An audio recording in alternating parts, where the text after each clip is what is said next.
Thank you for joining XROM, which is India's first AR/VR focused podcast. And today I'm delighted and honored to have with me Mr. Mahesh Ramamurthy, who's a technology, product, and a business development at Vibromech Engineers and Services Limited. And he's also the founder of Satori XR.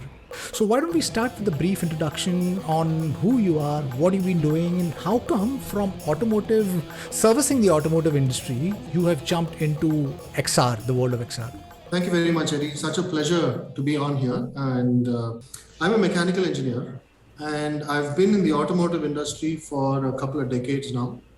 And in the company that I work, which is Vibromech, and it's a group, so there are two parts to it. One is the manufacturing industry, which continues to manufacture automotive components and supplies to the who's who in terms of automotive OEMs. There is also Vibromech Advanced Technology. Vibromech Advanced Technology was a company that I spun out to serve the technology needs of all of these emerging digitalization, and all of these catchwords and catchphrases that you talk about, but let's see how we can truly implement it in India. And I got into XR, AR, VR through the sales side of things. In my company, I was in charge of product development as well as sales and marketing, as well as customer development. So one part of my business was the aftermarket business, which means you supply to the OEM, but you also manufacture parts for the independent aftermarket, so to speak, which is very well established in most developed countries around the world.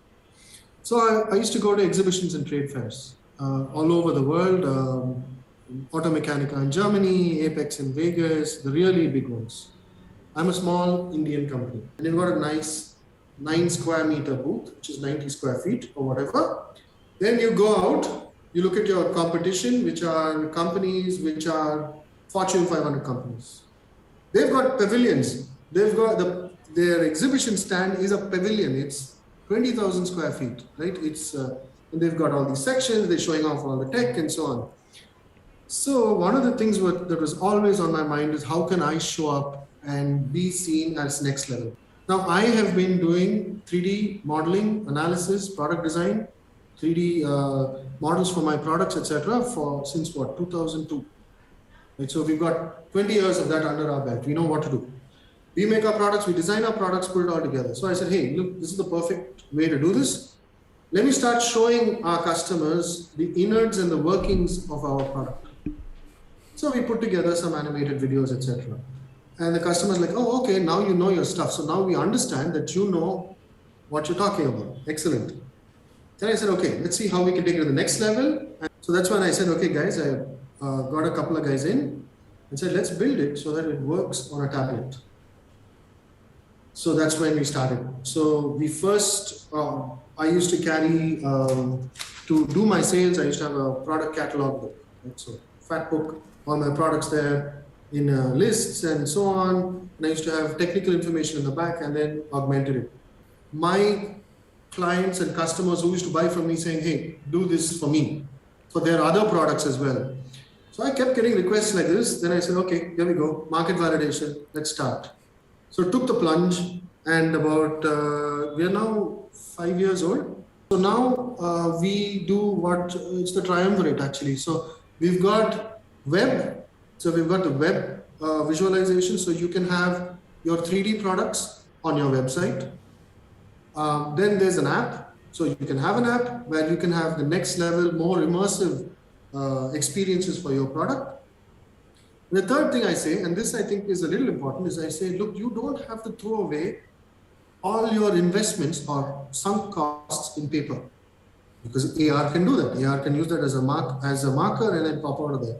So that was another big thing that was important to them. I addressed some of the most important issues that were plaguing my shop floor, and all of the people said, okay, now the other thing is process control is coming in terms of statistical process control. That's very old. It's been implemented for a very long time. Now, how can we incorporate or piggyback on the infrastructure that's been set up for, let's say, statistical process control and bring this in? So that's when you can use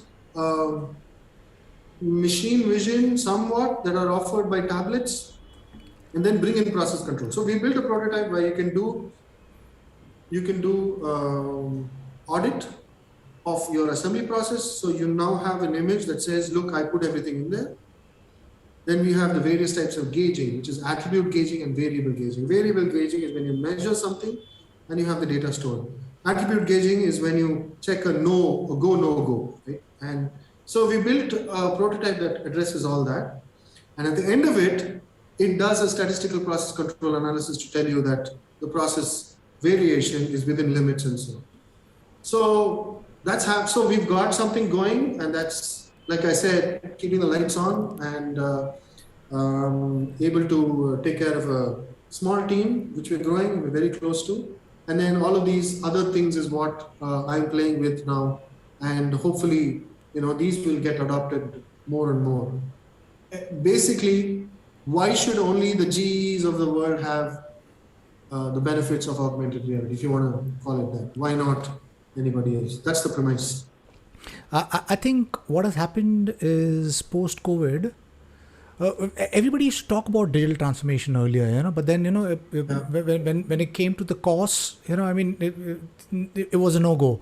But now I think we're not left with an option but to leverage these digital technologies, because we've been pushed into the world and we have made, now we realize that the importance of remote and virtual, whatever, training, work, education, healthcare, and so on and so forth. So maybe we could dwell a little bit about on that subject itself, like digital twins, and how it's kind of revolutionizing how we prototype or build products. Maybe you could touch on that subject and maybe spend a little bit more time on how the future is going to look like, because right now for the last couple of months everybody is talking about metaverse, and we are talking about building the web 2.0 or spatial web where everything is going to be digitized, and once it's digitized,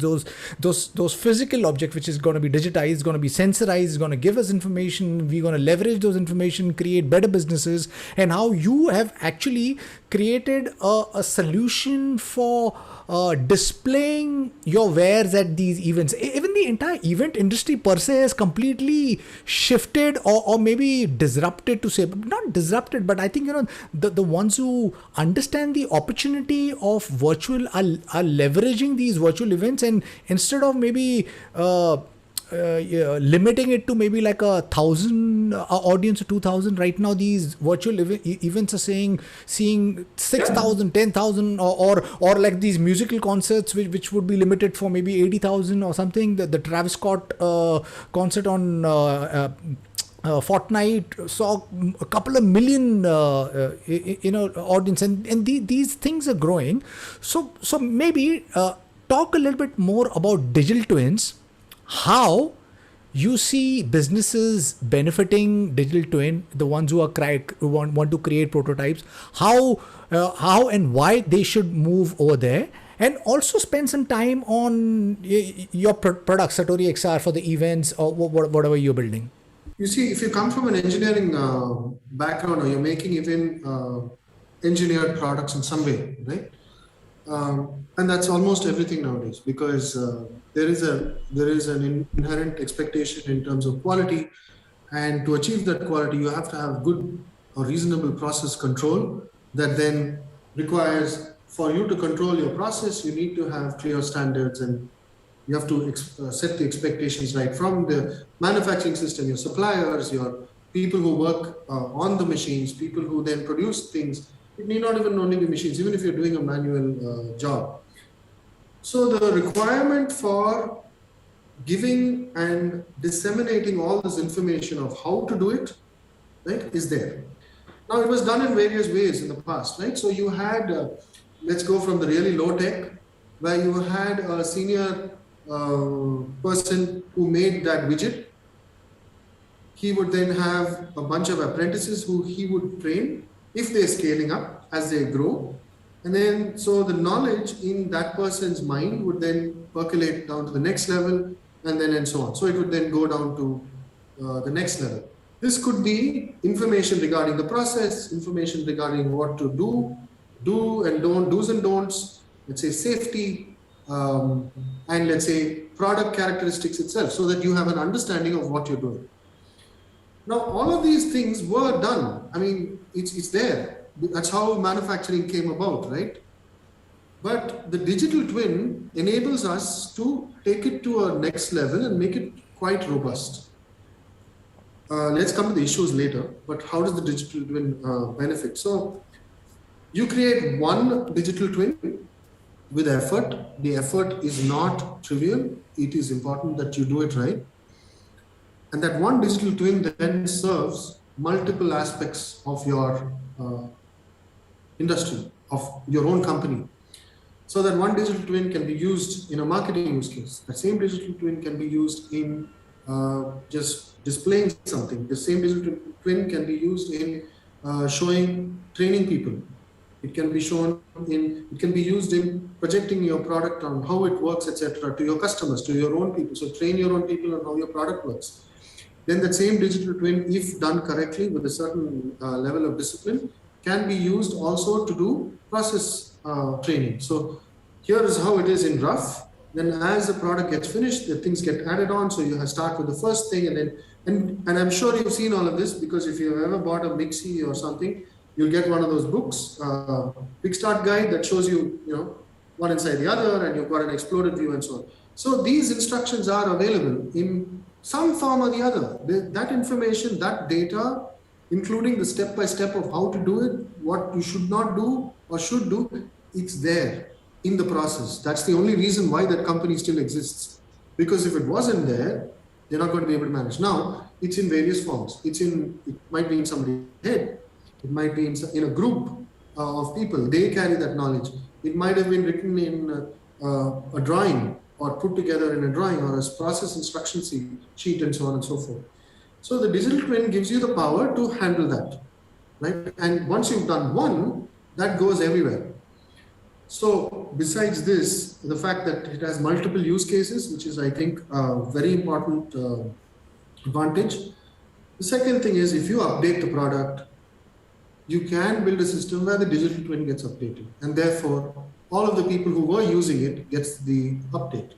So, okay, you've got, I don't know, you pick a product, you've got a mic, you've got a Mixie that we're making, right? Because we make Mixies.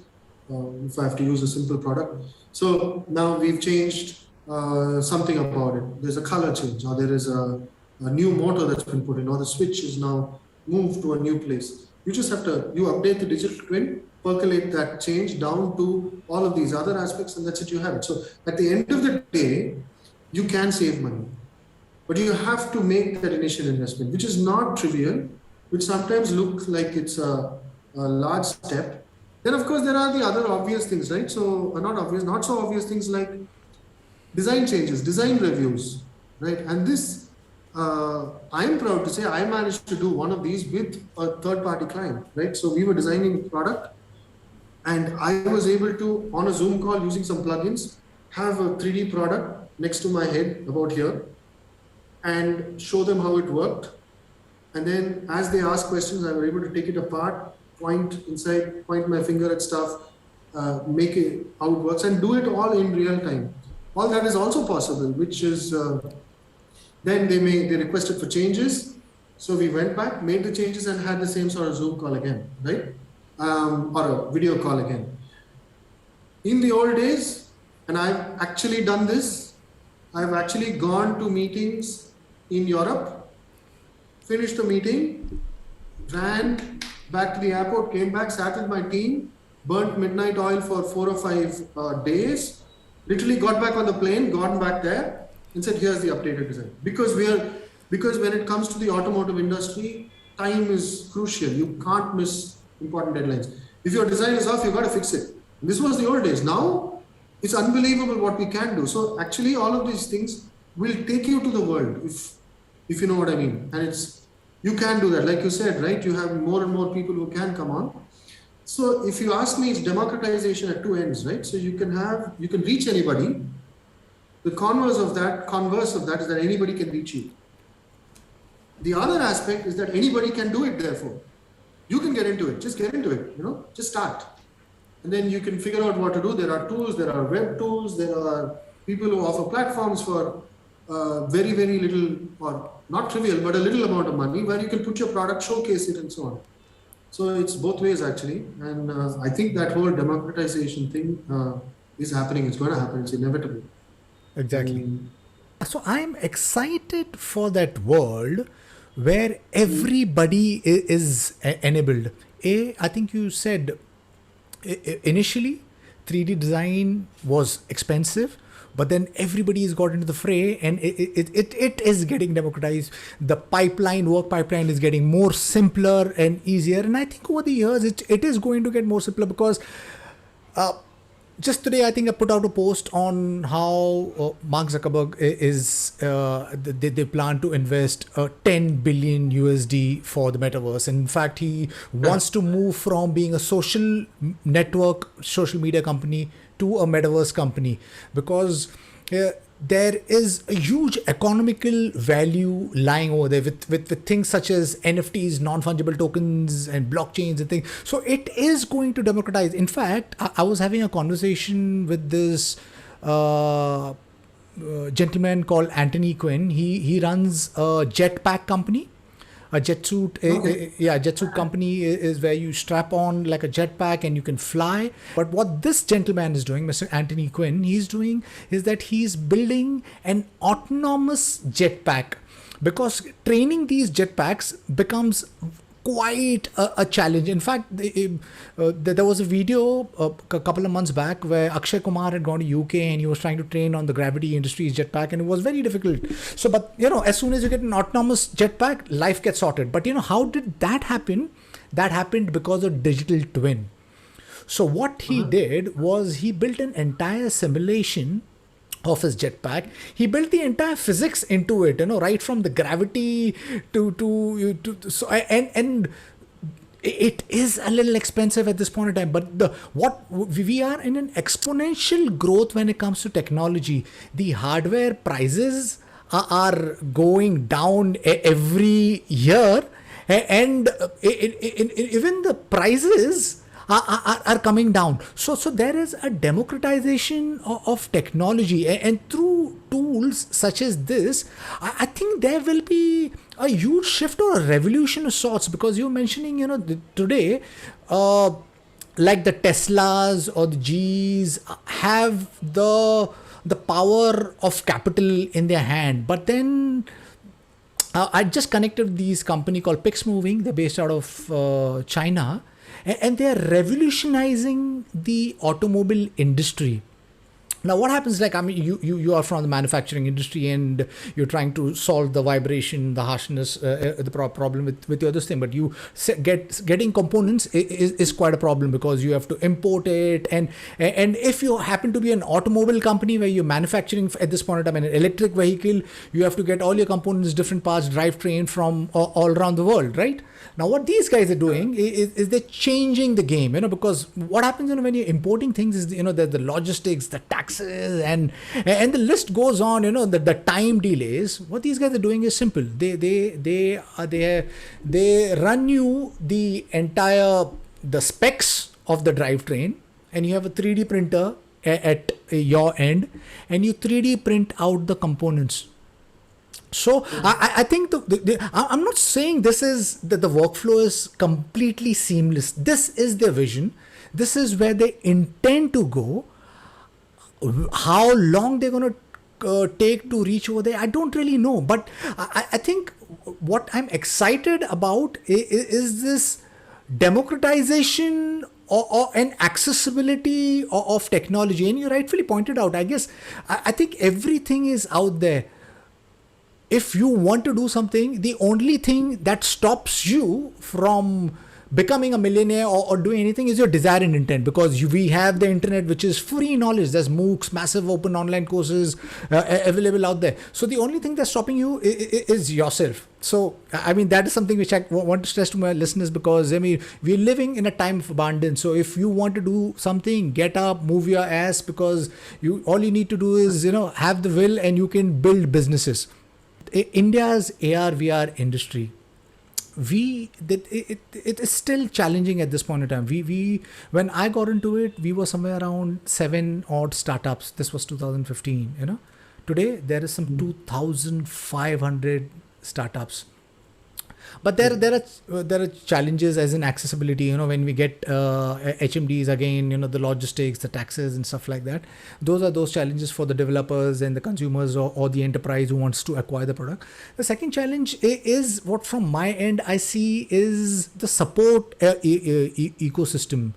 There doesn't seem to be investor, community support, government support. This is my perspective. Would this also be a perspective? And what, if yes, what could be done to create a system or industry which is sustainable and which can be thriving? Okay, so I have pretty strong opinions about it. I don't know if everybody like it, but I think one of the things is, if you're doing AR, VR, stop showing up as a gimmick. I'm not joking. Before I started to do it myself, I reached out to many companies because I had no intentions of doing this myself. Everybody would come and show me gimmicks. Everybody would show up with the low-hanging fruit, right? That would be your architectural use cases, change the color of the walls, let me put something on your table. That's fine. I'm not saying you shouldn't. But come on, next. What next? So then what you do? So I'm saying, don't show up as a gimmick. One, don't come to, if I'm a buyer, because I've been a buyer, don't come to me and sell your tech. Honestly, I don't care about your tech, right? Don't come and talk to me about your definitions. Oh, we call it AR, we call it XR, Microsoft calls it MR. Nobody, quote unquote, gives a shit. I don't care, right? Tell me how you're going to fix my problem. So I've seen so many pitch deck. Oh, this is what we are. This is our tech, right? Look at me. I'm this, I'm that. Then they come up with a gimmick. And then, like I said, and this I learned very quickly, right? So after my first thing, and thank God I've had the experiences that I've had, and also from my previous thing, to say, look, you want to show a gimmick, you want to show an idea, leave that for later. Right? First come with an intention of solving your problem. And even now I meet people and friends, including people through others through Cave, etc., who you're either so far out, you come across as beings who landed from space, and so you've just shown up as an alien with all this amazing tech that nobody understands. And so when you show up like that, it immediately then puts your thing out of my realm. So I don't know how to access you. That's one. The second thing is, don't just go building things because you think it's cool, right? You've got to have that fit. And the other thing is to listen to them more. Listen to your client, because then you will figure out, because they themselves will tell you, look, I need this solved. I'll also tell you how it has to be solved. Then you see how your tech will enable that. Then if you ask me, we'll be more successful. Oh, I have a lot of issues with the funding, etc. in India. It's so bizarre. It's also quite the AR VR industry is talked about a lot, but honestly doesn't receive much funding or attention from the VCs, etc. It's unfortunate. It's one strange thing, which maybe can be addressed by having more and more serious use cases. So it's both sides, right? If you're going to do gimmicks, you'll get gimmick money. If you're going to build something serious, you might get serious money, perhaps, right? That's my thesis. That's what we are working towards. So if you ask me, let's get serious. Let's come away from the gimmick. I'm not saying that you're not a serious company. You're a serious company, but what you're showing is you're showing off all the tech. Don't do that. Show off what you can solve. If you ask me, that will take us a long way. If I were to say this as an insider, I don't know. Exactly, perfectly. I think you put it so very nicely that nobody, I mean, at least the common man doesn't really care about these, fancy sounding words, whether it's artificial intelligence or quantum computing or augmented reality, virtual reality.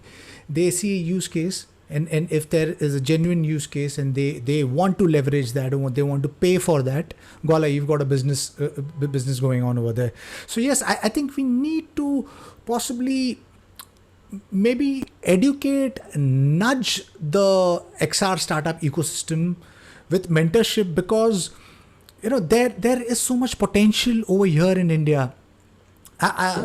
Especially the younger startups, and I think they're doing some really fantastic things, right from hardware to software. And I wish that we can create a more cohesive community and more sustainable AR/VR community. My last question to you: Satori XR has been in the field for 5 years. What are your achievements that you are most proud of? What are the problems you have solved for companies? And where do you see yourself in this next 10 years? And where do you see India's AR/VR ecosystem going in the next 10 years? I think there's going to be a very large scale adoption, because there's a lot of things driving it. It's going to be here to stay. It's going to become adopted more and more, and it's going to become commonplace over a period of time. But augmented reality, virtual reality is one thing.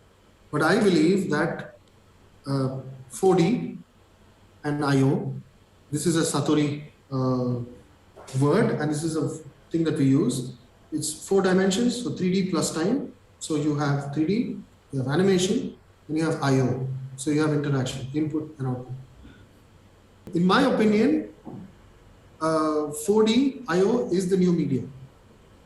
And so the tools for it, the way it's going to be shown, the way it's going to be experienced, is going to build, is going to develop.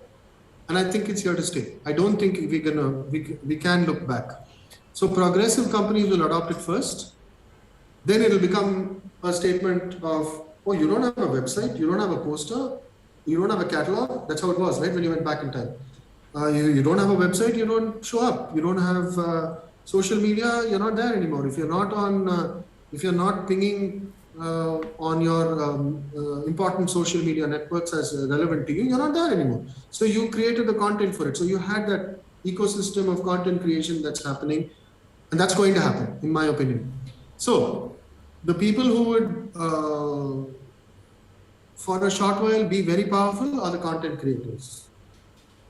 The people who would be enabling it are people who put it into experiences and deliver it to you in a manner that's either widespread or focused. So if you want to go to a quest, you'll build for the quest. If you want to go and have it to be en masse deployment, then you'll build it maybe for mobile phones. Maybe a startup's objective might be, let's look at compression, let's look at 5G, let's look at what we're going to do for the future so that it can be used on a low-end smartphone. That could be one way, right? And those are the things that, in my opinion, are most important. However, I think it's inevitable. I think 4D IO is inevitable. It's going to happen in the future. Now, coming to your other thing, the things that Satori XR have been very proud to be involved in. One is education. But let's just go back to recent times in COVID. When COVID hit us, everybody obviously knockout blow, dazed and confused. Things got out of whack. Nobody knew what was happening. How do we go about? One of the biggest impacts of COVID was, at the end of the day, to the medical fraternity or field. So I remember we were involved. We were also in shock, didn't know what we were going to do, and things that had lined up dropped off because some of the OEMs said we are shutting shop, and they were all large OEMs with particular ways of working. All revenue plan gone, right? This was when first lockdown happened. Looked around, then by a stroke of luck, and in my opinion, somebody was looking out, said, okay, so we got a funny or a rather peculiar problem with the hospital. one of the early days, they said, we need to stagger nurses at hospitals. It was a one third stay at home, one third come one shift, the second shift. So what happened was this completely disrupted the training regimen that this good advanced hospital had in place. It stopped it because they used to have shift overlap, and during the overlap, there used to be training for these nurses. Now, the pandemic caused two things. One is shortage of nurses, obviously, because systems were getting overwhelmed. The second is a nurse who was not particularly trained in that particular field was called. Hey, you're a nurse, show up. You're a nurse, although you might have studied it when you studied nursing, you really don't know how to intubate a patient or how to hook up a patient to a ventilator and so on. So there was a training challenge, and there was also a way by which we could connect these two. So we were given the opportunity to build a small system for this hospital, a pretty big hospital here. And so we built them a phone app, which was then deployed to the nurses themselves, right?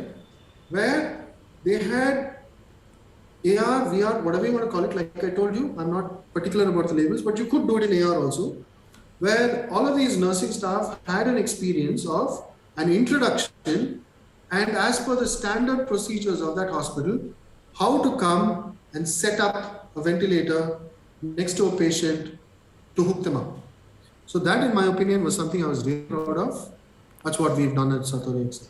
Lovely, lovely. Mahesh, thank you. Really appreciate you taking time and being part of the podcast. Thank you, and wish you and the team very best. And I hope wish you a lots of success, and I wish you create more products, services and solutions to create a better India. Education, I think, can completely transform India, because I, at least from where I see that, India, we still have, I think, 19% which is still illiterate, and maybe augmented reality just could be that tool which could create, democratize education. And thank you once again, Mahesh, for being part of the podcast. Watch this space for education. You'll hear very shortly. We're building something which I think is going to be very good. I think early or first quarter next year, we're going to come out with it. We are now, again, like I said, testing and validating it for the education space. And it's going to be in depth. Again, it cannot be gimmicky, cannot be tiny. It has to have good thing. So we are now doing some testing with actual students and so on. So don't want to get ahead of myself, but maybe February, March, Lovely. We'll come out with a product. Lovely, lovely. Wish you the very best, and I hope to see that in February 2022. And to my listeners, if you like what you see in here, then please press the subscribe button. Until next time, see you guys. Bye-bye. Thank you. Thank you, Mahesh. Really appreciate this. Thank you very much. Thank you so much. Lovely time.